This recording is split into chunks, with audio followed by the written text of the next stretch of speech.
नार छुम ललगुन मूरे कंसि मारविन शूरे पान मल माज रचनस कंग कस्तूरे दद सुम तन नावान सुई पान लोगमो रह मुसाफिरे कंसि मारविन शूरे पान वरी वन सद वार छसनो चार कर्मियों मालिन्यो हो वलवेस वसवई बबरे छक में लोइनम तबरे कुसुई म्याने खबरे 15 साल की उम्र से लिखना शुरू किया, पूरी दुनिया से अलग होके लिखना शुरू किया, क्योंकि हमारा जो टीनेज का एक ये होता है कि हमें किसी से बात नहीं करनी है। तब से मैंने किताबें पढ़ना शुरू किया और तब से ये 3 किताबें तो आई हैं, लेकिन डेफिनेटली जैसे कि आपने बोला, जून जो है वो मेरा एक बहुत ही अच्छा प्रोजेक्ट है और वो इसलिए मैं चाहती हूँ लोग पढ़ें क्योंकि उसमें मैंने अपने आप से बाहर आके अपने कश्मीर के लिए कुछ किया है। मैंने अपने कश्मीर के ट्रेडिशनल आइकन के बारे में कुछ एक कंट्रीब्यूशन दिया है, क्योंकि मुझे लगता है कि हम मॉडर्निटी में इतना खो गए हैं, राइटिंग रीडिंग सब कर तो रहे हैं बट अपने रूट से दूर हो रहे हैं, एंड दैट इज़ वाई मैंने जून को लिखा है। मैं डेफिनेटली इसको मॉडर्निटी जो आई है हमारी, जो हमारे मोबाइल फ़ोन्स, जो हमारा बिजी स्केड्यूल आया है, इस चीज़ के चक्कर में जो एक पेरेंट है वो शायद पेरेंटिंग भूल गया है। जब बच्चा रोने लगता है तो हम उसको गोद में लेने के बजाय, उसको चुप कराने के बजाय फ़ोन हाथ में थमा देते हैं एंड उसको हम एक आदत करा देते हैं फ़ोन की। फिर 4 साल बाद, 8 साल बाद हम एक्सपेक्ट करते हैं कि अब तुम फ़ोन यूज़ मत करो। जब हमने उसमें यह आदत डाली, वो फ़ोन को अपनी दुनिया मानता है और उसके बाद वो माँ बाप से बात करने की, शेयर करने की, वो सारी हैबिट्स खो देता है। इस चीज़ की वजह से वो फ़ोन जो एक नकली दुनिया है उसको असली समझ बैठता है। एंड आपको भी पता है, जो भी चीज़ें नकली हैं वो एक दिन ख़त्म हो जाती है, एंड जब ये दुनिया ख़त्म हो जाती है तो नस्ल फिर से डिप्रेशन में जाती है, suicides, drugs and all that. And इस सब से बाहर आने के लिए माँ बाप, टीचर्स, हम सबको एक काउंसलिंग करनी है बच्चे की। जितना ज़रूरत है फ़ोन उतना देना है। मैं ये नहीं बोलती कि टोटली हमें बैकवर्ड होना है, ज़रूरत के हिसाब से हमें उनको चीज़ें प्रोवाइड करनी है, ज़रूरत के हिसाब से हमें उनको दिखाना है कि आपका कल्चर क्या है एंड देन आपका मॉडर्निटी क्या है। पहले मैं ये नहीं बोल रही कि आप सिर्फ मेरी किताब पढ़ो, मैं तो बोल रही हूँ जितनी हो सके आप किताबें पढ़ो, क्योंकि आप जितनी किताबें पढ़ेंगे आपका जो विजन है वो ब्रॉडन हो जाएगा। Coming back to my book, मैंने अपनी किताब में हबा खातून की पोइट्री को रिक्रिएट किया है, क्योंकि जब हम लिटरेचर पढ़ते हैं, हम पढ़ते हैं कि शेक्सपियर कैसे किताब लिखता था, उसका लिखने का क्या तरीका था, वो क्या यूज़ करता था, एंड मिल्टन क्या करते थे, रोमांटिसिज्म क्या था, विक्टोरियन एज में क्या था। बट देन जब मैंने हबा खातून को पढ़ा, मैंने कुछ सिमिलैरिटी देखी, दर्द की सिमिलैरिटी देखी, उनकी जो बिलव्ड थे। इट्स अप टू अस, हो सकता है वो खुदा से बात कर रहे हैं, हो सकता है वो अपने बिलव्ड से बात कर रहे हैं, मे बी मैनली, बट वो उनसे शिकायत कर रहे हैं और उस चीज़ को मैंने रिक्रिएट किया, क्योंकि देयर इज़ अ थीम जो उन्होंने पूरी अपनी राइटिंग में फॉलो की है और मैंने उस थीम को रिक्रिएट किया है।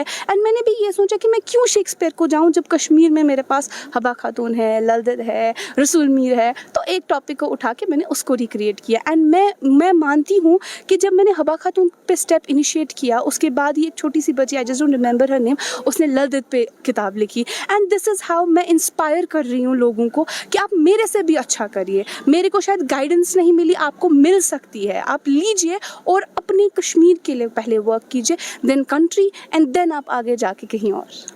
एक पर्टिकुलर टाइम नहीं होता है, जब कोई चीज़ आपके दिल को छू जाती है तो आप लिखना शुरू करते हैं, क्योंकि जो एक राइटर होता है उसका विजन वो सारी चीज़ें देखता है जो एक नॉर्मल पर्सन नहीं देख पाता है।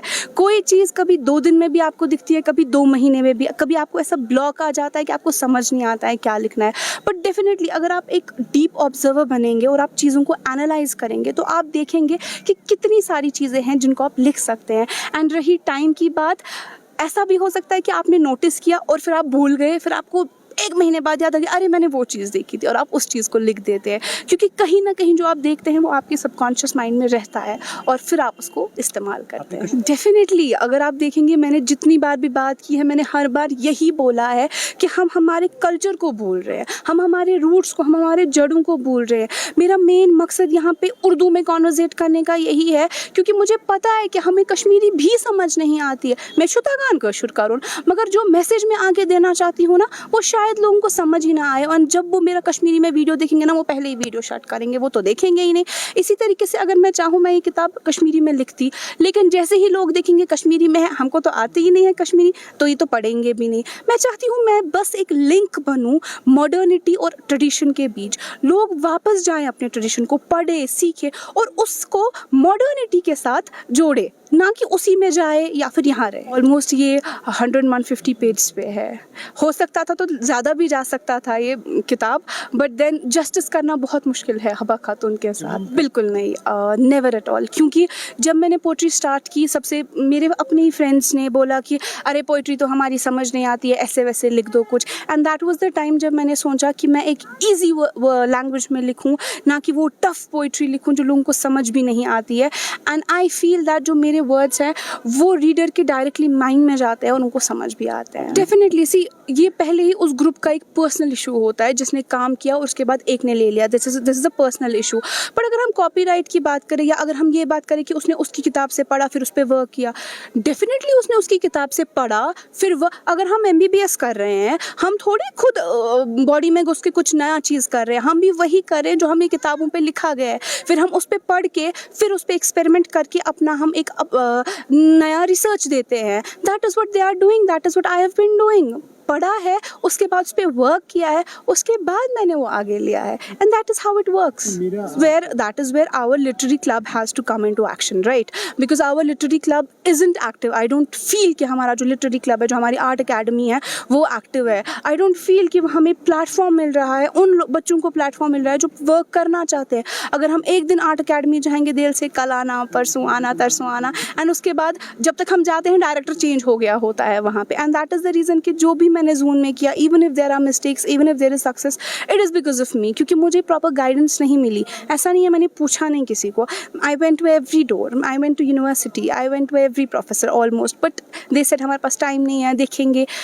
सो this is how we are doing, we are the educators. Educator होने के बावजूद भी हम किसी को पाथ नहीं दिखा रहे, हम टाइम नहीं निकाल रहे। हाउ कैन वी एक्सपेक्ट कि जो हमारा सोसाइटी है वो डेवलप हो? मैं अपना रोल मॉडल खुद हूँ, क्योंकि मैंने जो स्ट्रगल किया है, मैंने जो इमोशनली देखा है, मैं अपना रोल मॉडल बिल्कुल खुद हूँ। डेफिनेटली अगर हम एक पर्टिकुलर इसकी बात करें बुक के रिगार्डिंग या अपने करियर के रिगार्डिंग, मैं अपना रोल मॉडल हूँ। बस एक ही मैसेज रहता है, आप अपने बड़ों से बात कीजिए, आप अपने में रीडिंग का हैबिट इनकलकेट कीजिए। आप जब लोगों से बात करेंगे, आप जब रीडिंग करेंगे, आप जब अपने पेरेंट्स से बैठ के, अपने ग्रैंड पेरेंट्स के साथ बैठ के दलीलें सुनेंगे, आपका विजन बहुत ब्रॉड होगा। आप किताबें पढ़ो, आप लोगों से जानो कि क्या है, उसके बाद अपने एक्सपीरियंसेस को लिखो। I am there to help, there are many people who help. मैं ये नहीं बोल रही हूँ कोई हेल्प नहीं है, एंड इफ़ नॉट, अल्लाह is there to help you. Definitely मैंने अपने नानू से, मैंने अपने दादों से, मैंने अपने अल्हम्दुलिल्लाह चारों ग्रैंड पेरेंट्स से बहुत सारी कहानियाँ सुनी है, एंड वो कहानियाँ मेरे फादर को भी अच्छे से पता है। And sometimes when he says अख सपा अच्छा दलील पतोस गछान यित पट, आजकल भी शाम को बैठते हैं वो बोलते हैं पतोस गछान पतोस डन हिंज कहानी इस बोजान। एंड मम्मा उनको हमेशा बोलते हैं वंशी से डन ही वन डन शाम किस वक्त। सो दीज थिंग्स ये हमारे घर में चलती रहती है, और ये चीज़ें मैं मिस करती हूँ बाकी जगहों पे, इसीलिए मैं फॉरवर्ड अब मैं आगे आई हूँ ये चीज़ लेके।